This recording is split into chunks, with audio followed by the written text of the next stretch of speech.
யாரோ ஒருவன் தெரியாமல் வீசிய ஒரு வார்த்தைக்காக உங்கள் ஒட்டுமொத்த நாளையும் இருட்டாக்கிக் கொள்கிறீர்களா? ஒரு மூலையில் முடங்கி கிடந்து, நான் யாருக்கும் கெடுதல் நினைத்ததில்லையே, அப்புறம் ஏன் எனக்கு மட்டும் இந்த அவமானம்? நான் காட்டிய அன்பிற்கு எனக்கு கிடைத்த பரிசு இதுதானா என்று கண்ணீர் வடிக்கிறீர்களா? நிறுத்துங்கள்.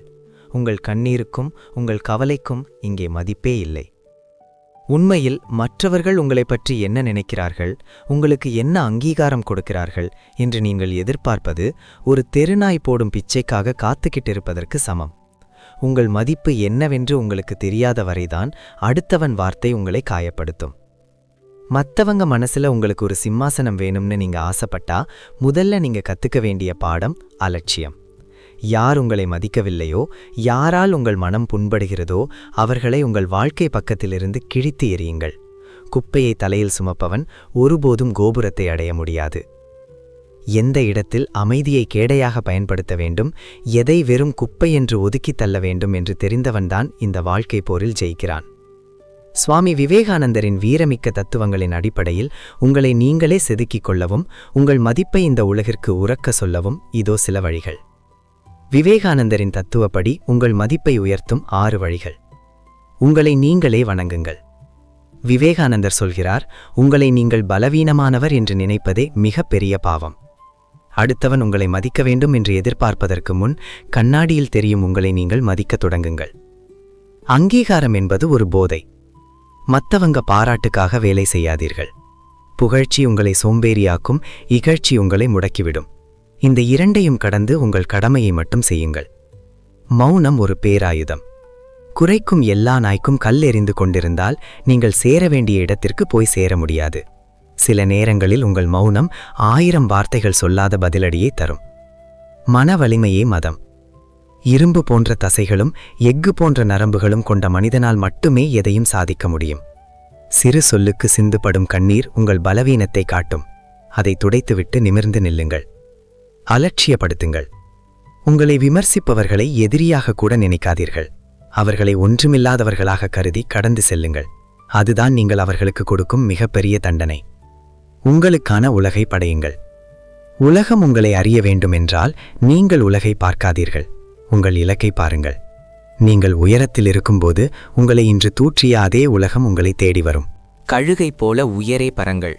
விமர்சனங்களை உயரத்தால் வீழ்த்துங்கள். வானத்தின் சக்கரவர்த்தி என்று அழைக்கப்படும் கழுகு உயரே பறந்து கொண்டிருக்கும்போது ஒரு விசித்திரமான சம்பவம் நடக்கும். ஒரு சாதாரண காகம் கழுகின் வேகத்திற்கு ஈடு கொடுக்க முடியாவிட்டாலும் துணிச்சலாக வந்து கழுகின் முதுகில் அமர்ந்து அதன் கழுத்தை தன் அலகால் கொட்டும். இங்கே கழுகு என்ன செய்கிறது என்பதுதான் நாம் கற்க வேண்டிய வாழ்வியல் பாடம். கழுகு தன் முதுகில் அமர்ந்திருக்கும் காகத்தை திரும்பி பார்க்காது. அதனுடன் சண்டை போட்டு தன் ஆற்றலை வீணடிக்காது. காகத்தை தட்டிவிட முயற்சி செய்து தன் நேரத்தை விரயமாக்காது. கழுகு என்ன செய்யும் தெரியுமா? அது அமைதியாக தன் சிறகுகளை இன்னும் பலமாக விரிக்கும். வானத்தின் அடுத்தடுத்த அடுக்குகளுக்கு, அதாவது இன்னும் மிக உயர்ந்த உயரத்திற்கு பறக்க ஆரம்பிக்கும். உயரம் அதிகரிக்க அதிகரிக்க ஆக்சிஜன் அளவு குறைய தொடங்கும். ஒரு கட்டத்தில் அந்த உயரத்தின் காற்றழுத்தத்தையும் ஆக்சிஜன் குறைபாட்டையும் தாங்க முடியாமல் காகம் தானாகவே மயங்கி கீழே விழுந்துவிடும். உங்கள் வாழ்க்கையிலும் இதுதான் நடக்கும். உங்களை சுற்றியிருக்கும் சில மனிதர்கள் காகங்களைப் போலத்தான். நீங்கள் வளர முயற்சிக்கும்போது உங்கள் முதுகிற்கு பின்னால் பேசுவார்கள், உங்கள் குணத்தை கொத்துவார்கள், உங்களை எப்படியாவது கீழே இழுக்க பார்ப்பார்கள். அவர்களோடு வாதம் செய்து கொண்டிருக்காதீர்கள். நான் நல்லவன் என்று அவர்களுக்கு நிரூபிக்க முயற்சி செய்யாதீர்கள். வெற்றிக்கான சூத்திரம், உங்கள் வளர்ச்சியை மட்டுமே நோக்கமாக கொள்ளுங்கள். உங்களை விமர்சிப்பவர்களை உங்கள் வெற்றியை நோக்கிய பயணத்தால் அலட்சியப்படுத்துங்கள்.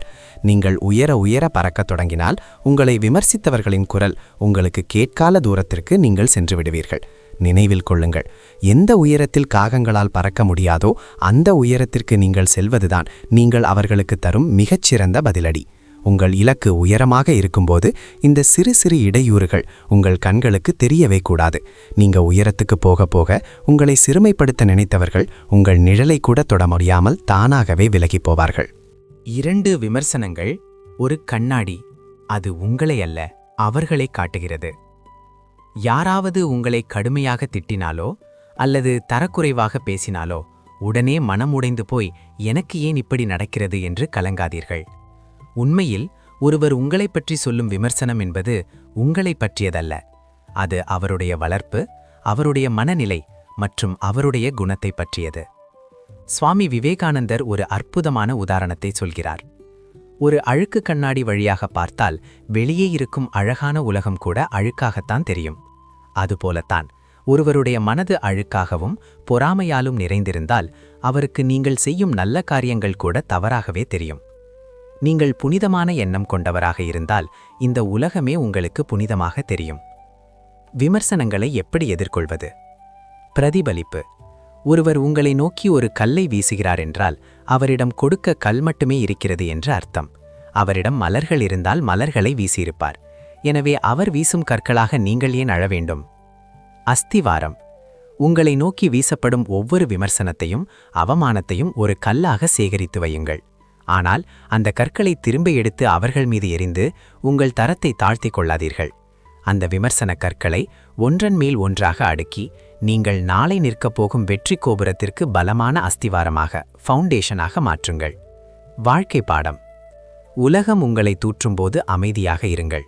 உங்கள் மௌனமும் உங்கள் வளர்ச்சியும் தான் அந்த விமர்சனங்களுக்கு நீங்கள் தரும் ஆகச்சிறந்த பதில். உங்களை வீழ்த்த வீசப்பட்ட கற்களை கொண்டு நீங்கள் உயர்ந்து நிற்பதற்கான கோபுரத்தை கட்டுங்கள். ஒரு நாள் உங்களை கீழே தள்ள நினைத்தவர்கள் அதே அண்ணாந்து பார்த்து வியக்கும் உயரத்தில் நீங்கள் நிற்பீர்கள். 3. உணர்ச்சிகளின் எஜமானனாக இருங்கள். உங்கள் மனக்கோட்டையின் சாவியை அடுத்தவனிடம் கொடுக்காதீர்கள். இந்த உலகத்திலேயே மிகப்பெரிய அடிமைத்தனம் எது தெரியுமா? சங்கிலியால் பிணைக்கப்படுவது அல்ல. யாரோ ஒருவன் சொல்லும் ஒரு வார்த்தைக்காக உங்கள் நிம்மதியை இழப்பதுதான். சிந்தித்து பாருங்கள். யாரோ ஒரு அந்நியன் அல்லது உங்களுக்கு பிடிக்காத ஒருவன் உங்களை நோக்கி ஒரு வசவுச் சொல்லை வீசுகிறான். உடனே உங்கள் இரத்தம் கொதிக்கிறது, முகம் சிவக்கிறது, அன்றைய நாள் முழுவதும் உங்கள் நிம்மதி குலைகிறது என்றால் அதற்கு என்ன அர்த்தம்? உங்களை எப்படி இயக்க வேண்டும் என்கிற ரிமோட் கண்ட்ரோலை அவனிடம் கொடுத்து விட்டீர்கள் என்ற அர்த்தம். அவன் நினைத்தால் உங்களை ஆத்திரப்பட வைக்க முடியும், அவன் நினைத்தால் உங்களை அழ வைக்க முடியும் என்றால் உங்கள் வாழ்க்கையின் உரிமையாளர் நீங்கள் அல்ல, அவன்தான். சுவாமி விவேகானந்தர் மிக தெளிவாக சொல்கிறார், தன் மனதை வென்றவனே உலகை வென்றவன். எவனொருவன் உணர்ச்சிகளால் அலைக்கழிக்கப்படாமல் பாறை போல உறுதியாக நிற்கிறானோ அவனே உண்மையான வீரன். உணர்ச்சிகளை எஜமானனாக ஆக்குவது எப்படி? மனம் ஒரு பலமான கோட்டை. உங்கள் மனது ஒரு பாதுகாக்கப்பட்ட கோட்டை போல இருக்க வேண்டும். அந்த கோட்டைக்குள் யாரை அனுமதிக்க வேண்டும், எந்த உணர்வை உள்ளே விட வேண்டும் என்று தீர்மானிக்கும் அதிகாரம் உங்களிடம் மட்டுமே இருக்க வேண்டும். யாரோ வீசும் ஒரு சிறு சொல் அந்த பலமான கோட்டையை தகர்க்க நீங்கள் அனுமதிக்கலாமா? மௌனமே மகாசக்தி. உங்களை கோபப்படுத்த ஒருவர் துடிக்கும்போது நீங்கள் ஒரு சிறு புன்னகையோடு அமைதியாக கடந்து போங்கள். அந்த புன்னகை அவருக்கு கொடுக்கும் வலி நீங்கள் பேசும் 1000 வசவுச் சொற்களை விட பெரியது. உன் பேச்செல்லாம் என்னை அசைக்க கூட முடியாது என்பதை அந்த அமைதி அவர்களுக்கு உரக்க சொல்லும். சுய கட்டுப்பாடு, செல்ஃப் கண்ட்ரோல். ஒருவன் உங்களை திட்டும்போது உங்கள் இதயம் படபடவென துடித்தால் நீங்கள் இன்னும் வளர வேண்டும் என்ற அர்த்தம். எப்போது ஒருவன் உங்களை உச்சகட்டமாக இழிவுபடுத்தும் போதும் இது அவனது அறியாமை என்று நினைத்து உங்களால் புன்னகைக்க முடிகிறதோ அன்றுதான் நீங்கள் விவேகானந்தரின் உண்மையான சீடர். வெற்றிக்கான ரகசியம். உலகில் சாதித்த அத்தனை பேரும் மற்றவர்கள் பேச்சை கேட்டு உருகுபவர்கள் அல்ல. மற்றவர்கள் என்ன சொன்னாலும் தன் இலக்கிலிருந்து சிதறாதவர்கள். உங்கள் அமைதிதான் உங்கள் ஆளுமையின் அடையாளம். யாரோ ஒரு மலிவான மனிதனின் வார்த்தைக்காக உங்கள் விலையுயர்ந்த நிம்மதியை அடகு வைக்காதீர்கள். நினைவில் கொள்ளுங்கள், ஒரு சிங்கத்தை சிறு நரிகள் கத்துவதால் சண்டைக்கு இழுக்க முடியாது. சிங்கம் தன் கம்பீரத்தோடு நடந்து கொண்டே இருக்கும். நீங்களும் அந்த சிங்கமாக இருங்கள். உங்க நேரமே உங்க சொத்து. விளக்கங்கள் கொடுத்து தங்கத்தை வீணாக்காதீர்கள். வாழ்க்கையில் ஒரு முறை இழந்தால் மீண்டும் பெற முடியாத ஒரே சொத்து நேரம். உங்களை விமர்சிப்பவர்களுக்கும் உங்களை பற்றி தவறாக பேசுபவர்களுக்கும் நீங்கள் விளக்கம், எக்ஸ்பிளனேஷன் கொடுக்க முற்படுவது உங்கள் கையில் இருக்கும் விலைமதிப்பற்ற தங்கத்தை எடுத்து சாக்கடையில் வீசுவதற்கு சமம். நினைவில் கொள்ளுங்கள், உங்களை பிடிக்காதவர்களுக்கு நீங்கள் கொடுக்கும் எந்த விளக்கமும் புரியப் போவதில்லை. உங்களை நேசிப்பவர்களுக்கு எந்த விளக்கமும் தேவையில்லை. உங்களை விமர்சிப்பவர்களின் நோக்கம் உங்களை திருத்துவதல்ல, மாறாக உங்கள் கவனத்தை திசை திருப்பி உங்களை வீழ்த்துவது மட்டுமே. அவர்கள் விரிக்கும் அந்த வலையில் விழுந்து உங்கள் நேரத்தை அவர்களிடம் வீணாக்காதீர்கள். நேர மேலாண்மையும் சிங்கத்தின் நிதானமும். சிங்கத்தின் அணுகுமுறை. ஒரு சிங்கத்திற்கு தெரியும் காட்டில் இருக்கும் ஒவ்வொரு சிறு நரி கத்துவதற்கும் தான் பதில் கர்ஜனை செய்ய வேண்டிய அவசியமில்லை என்று. சின்மித்தோர்ஜிக்கும் கரியம தன் எல்லையை தீர்மானிக்கும் போதும் வேட்டையாடும் போதும் மட்டுமே. அதுபோல தேவையற்ற சண்டைகளிலும் வீணான விவாதங்களிலும் உங்கள் சக்தியை செலவழிக்காதீர்கள். திறமையை செதுக்குங்கள். உங்களை பற்றி தவறாக பேசுபவர்களுக்கு பதில் சொல்ல வேண்டிய அதே நேரத்தில் உங்கள் துறையில் நீங்கள் எப்படி இன்னும் சிறந்து விளங்கலாம் என்று யோசியுங்கள். உங்கள் விளக்கங்களை வார்த்தைகளால் சொல்லாதீர்கள், உங்கள் வெற்றிகளால் சொல்லுங்கள். முயற்சியே பதில். நீங்கள் ஒரு புதிய திறமையை கற்றுக்கொள்ளும் ஒவ்வொரு நிமிடமும் உங்களை விமர்சிக்கலர்களின் முகத்தில் விழும் ஒரு பலமான அடியாகும். நீங்கள் மௌனமாக உழைக்கும்போது உங்கள் வெற்றி இந்த உலகமே அதிரும் வகையில் சத்தம் போடும். விவேகானந்தரின் பார்வை. ஒரே ஒரு லட்சியத்தை எடுத்துக்கொள்ளுங்கள். அந்த லட்சியத்தையே உங்கள் வாழ்க்கையாக ஆக்கிக்கொள்ளுங்கள். அதை பற்றியே கனவு காணுங்கள். அந்த ஒரு லட்சியத்திற்காகவே வாழுங்கள். உங்களை சிறுமைப்படுத்தும் மனிதர்களிடம் உங்கள் நேரத்தை அடகு வைப்பதை தவிர்த்து அந்த நேரத்தை உங்கள் அறிவை வளர்க்கவும் உங்கள் ஆளுமையை மேம்படுத்தவும் பயன்படுத்துங்கள். இறுதி உண்மை. விமர்சனங்களுக்கு பதில் சொல்லத் தொடங்கும் நொடியே நீங்கள் தோற்கத் தொடங்குகிறீர்கள். ஆனால் விமர்சனங்களை அலட்சியப்படுத்திவிட்டு உங்கள் வேலையில் கவனம் செலுத்தத் தொடங்கினால் வெற்றிக்கான பாதையில் நீங்கள் பாதி தூரத்தை கடந்து விட்டீர்கள் என்ற அர்த்தம். உங்கள் நேரம் தங்கம் போன்றது. அதை சாக்கடையில் போட்டுவிடாதீர்கள். சுயமரியாதையே பலம். அது உங்களை பற்றிய உங்கள் உயரிய மதிப்பீடு. சுவாமி விவேகானந்தர் ஒருமுறை கர்ஜித்தார், உங்களுக்கு உங்கள் மேல் நம்பிக்கை இல்லாதவரை உங்களால் கடவுளை கூட நம்ப முடியாது. கடவுள் உங்களுக்கு உதவ வேண்டும் என்று நீங்கள் வேண்டலாம், ஆனால் உங்களை நீங்களே ஒரு உதவாக்கரை என்று நினைத்து கொண்டிருந்தால் கடவுளே நேரில் வந்தாலும் உங்களை மாற்ற முடியாது. ஏனெனில் உங்கள் எண்ணம்தான் உங்கள் வாழ்வை உருவாக்குகிறது. நீங்கள் உங்களை ஒரு பலவீனமான செடியாக பார்த்தால் ஒரு சிறு காற்று கூட உங்களை சாய்த்துவிடும். அதுவே நீங்கள் உங்களை ஒரு பாறையாக பார்த்தால் எப்பேற்பட்ட சுனாமியும் உங்களை அசைக்க முடியாது. உங்களை நீங்களே செதுக்குங்கள். குறைகளை நேசியுங்கள். இந்த உலகில் குறையில்லாத மனிதன் எவனுமே இல்லை. உங்கள் குறைகளை நினைத்து வெட்கப்படுவதை நிறுத்துங்கள். அந்த குறைகளை ஏற்றுக்கொண்டு அவற்றை எப்படி உங்கள் தனித்துவமாக மாற்றலாம் என்று யோசியுங்கள். ஒரு கல்லை செதுக்கும்போது அதிலிருந்து சிதறும் தேவையற்ற துகள்கள்தான் உங்கள் பலவீனங்கள். அவற்றை நீக்கத்தான் உள்ளிருக்கும் அழகான சிலை வெளிப்படும். யாரையும் தேடி போகாதீர்கள். என்னை மதியுங்கள், என்னோடு பேசுங்கள், எனக்கு அங்கீகாரம் கொடுங்கள் என்று எவரிடமும் கையேந்தி நிற்காதீர்கள். அங்கீகாரத்திற்காக நீங்கள் காட்டும் ஆர்வம் உங்கள் மதிப்பை அவர்களிடத்தில் குறைத்துவிடும்.